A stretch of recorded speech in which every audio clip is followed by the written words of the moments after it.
que está acontecendo, irmão?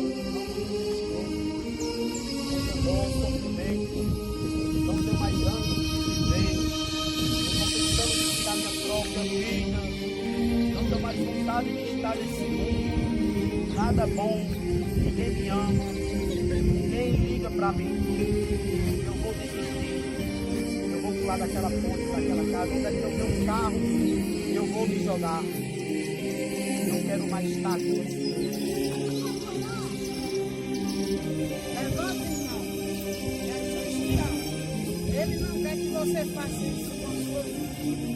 Ele tem o melhor para ti nessa terra, varão. Oh, glória. Não desista, meu filho. Oh, aleluia. Eu te falo com o nome de tudo, meu Pai. Oh, glória. Não para esse vídeo aí agora não. A mesma situação que este homem está enfrentando. Muita gente por aí afora está enfrentando também e precisa de uma mão amiga para se levantar.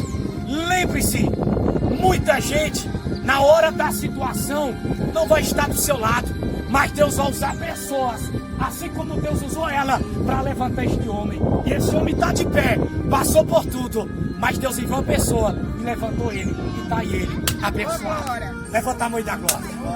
Isso.